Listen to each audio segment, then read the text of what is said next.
성숙훈련 커밍 바이블 베이직 과정 창세기 36장에서 50장까지입니다. 창세기의 마지막 부분인 야곱의 계보를 이야기하기 전에 에서의 족보를 소개합니다. 여기서 특이한 점은 에서의 계보에 끼어있는 호리 족속에 관한 언급입니다. 그리고 에서의 아내 오홀리바마가 이 족보에서 등장합니다. 호리 족속은 창세기 14장 시딤 전쟁 이야기에서 등장하는 가나안 족속 중에 하나로 족장 세일의 이름은 목축의 신 또는 숲의 신을 의미하는데, 이들의 정체가 예사롭지 않은 것은 가나안 땅에 홍수 이후에도 타락한 천사들과의 결합으로 생겨난 네피림이 있었다는 것과 이종교배의 대표적인 동물인 노새가 등장한다는 것입니다. 이종교배는 하나님이 금지하신 것으로 출애굽한 이스라엘 백성이 가나안을 정탐할 때 거대한 포도송이가 등장하는 부분에서 어김없이 거인족인 아낙 자손이 언급됩니다. 에서의 아내 오홀리바마를 낳은 아나가 나귀를 치다가 노새를 발견했다는 이야기는 의미심장한 폭선일 수도 있습니다.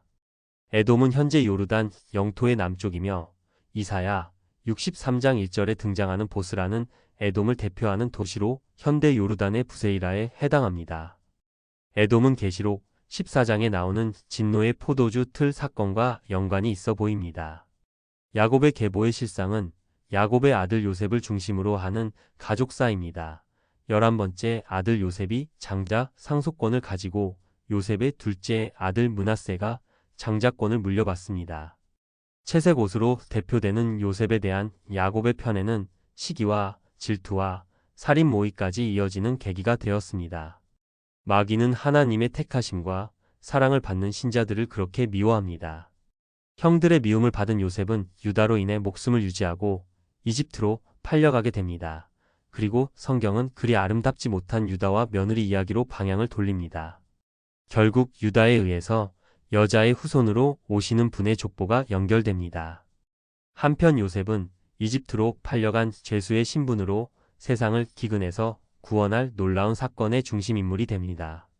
감옥에서 만난 이집트 고위 관리의 꿈의 몽은 훗날 이집트의 통치자인 파라오의 꿈을 해몽하는 사건으로 이어지고, 요셉은 30세의 이집트 총리의 직분과 더불어 제사장의 사위라는 정교일체의 강력한 권력을 취하게 됩니다. 7년 동안의 풍년에 이어진 기근으로 인해 요셉은 식량을 구하러 온 형들과 만나게 되고 동생 베냐민을 데리고 오라는 요구를 합니다. 다시 양식을 사러 가는 과정에서 처음에는 야곱이 베냐민을 보내지 않으려고 했지만 내가 자식을 잃게 되면 이르리로다는 심정으로 모든 것을 하나님께 맡기는 자세가 되었을 때 결국 허락하게 됩니다. 자신의 마음대로 안 된다는 것을 인정하는 모습은 하나님의 시간이 되었다는 증거입니다.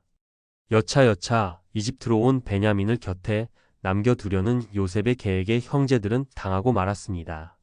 이 과정에서 모든 상황을 변호하고 중재하는 유다의 모습은 탁월하고 빛이 납니다.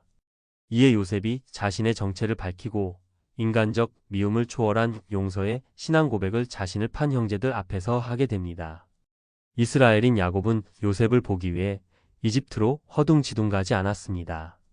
하나님께 희생 제사를 드리는 모습에서 요셉을 잃어버리고 죽은 자와 같았던 그의 삶이 회복되었음을 보게 됩니다.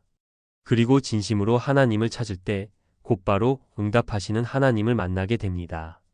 하나님의 허락하심 가운데 이집트 땅을 밟은 야곱은 세상에서 가장 강력한 제국의 왕 앞에서 그를 축복하는 당당한 모습을 보여줍니다. 그리고 인생이란 가야 할 곳이 따로 있는 나그네 길임을 인정합니다. 내 나그네 길의 세월이 130년입니다. 여기서 우리는 야곱과 요셉의 나이를 통해 몇 가지 정보를 확인할 수 있는데, 130세의 야곱 앞에 있는 요셉은 30세의 총리가 되어 9년째 임기를 수행하고 있는 39세의 장년입니다. 그러면 야곱은 91세의 요셉을 낳은 것이 됩니다. 요셉을 낳고 6년을 더 일하고 외삼촌 집을 떠났으므로 77세에 라반의 집으로 가서 7년 뒤인 84세에 결혼하였고 총 20년 동안 봉사하다가 97세에 베델로 돌아온 것입니다. 야곱의 말년에 요셉의 두 아들을 양자 삼고 오른손으로 둘째 아들 에브라임을 축복하는 장면이 나오는데, 히브리서 11장 21절은 이러한 축복의 행위를 믿음으로 했다고 기록합니다. 마음대로 한 것이 아니라는 말입니다. 그리고 다시 가나안으로 인도하실 하나님을 믿음으로 출애굽을 예언합니다.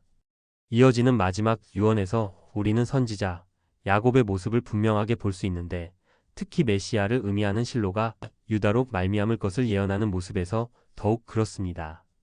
극도의 우상 숭배에 빠지는 단 지파의 조상에 관한 예언 뒤에 여호와여 나는 주의 구원을 기다리나이다라는 신앙 고백은 의미가 있다고 하겠습니다. 이스라엘 자손의 각 지파 중에서 입 맞은 자를 기록하고 있는 요한계시록 7장에서 단지파의 이름은 찾아볼 수 없습니다. 야곱은 장사되었고 요셉의 죽음으로 창세기는 막을 내립니다. 요셉은 자신의 해골을 약속의 땅으로 가져갈 것을 부탁하는데 히브리서 11장 22절은 이것을 믿음이라고 말합니다. 자신의 소속이 총리로 있는 이집트가 아니라 약속의 땅 가나안임을 분명히 하는 믿음의 고백입니다. 우리는 창세기를 통해 아브라함, 이삭, 야곱, 요셉 역시 그리스도의 대속의 죽음으로만 온전해질 수 있는 죄인들이고 하나님의 사랑과 긍휼 가운데 그 죄와 허물로 얼룩진 삶이 다루어졌던 것을 볼 수 있었습니다. 우리 역시 동일한 하나님과 구원의 주이신 예수님을 믿고 우리 삶을 마음껏 고치시고 복 주시고 사용하실 수 있도록 내어드려야 할 것입니다. 창세기에서 이어지는 구약시대의 요약입니다. 출애굽 시기를 BC 1446년으로 볼 때 이집트로 이주해간 시기는 BC 1876년경입니다. 출애굽 이후 40년을 광야에서 지내고 BC 1406년 요단강을 건너 7년간의 전쟁을 거쳐 가나안을 정복합니다. BC 1390년 여호수아가 죽고 BC 1050년 사울왕이 즉위하여 왕정시대가 시작되기 전에 약 340년 기간이 사사시대에 해당됩니다. 사울이 40년을 통치하고 BC 1010년부터 다윗 왕이 40년을 통치하고 BC 970년부터 솔로몬 왕이 40년을 통치합니다. BC 930년 여로보암이 북이스라엘의 왕이 되고 르호보암이 남유다의 왕이 되면서 분열하였고 BC 722년 북왕조가 멸망하고 BC 586년 남왕조가 멸망하여 BC 516년 성전이 재건되기까지 70년간의 바벨론 포로 생활을 겪게 됩니다. 그리고 BC 430년경 말라기의 예언을 끝으로 인류의 소망 되시는 예수 그리스도의 탄생에 이르기까지 하나님의 계시는 중단되었습니다.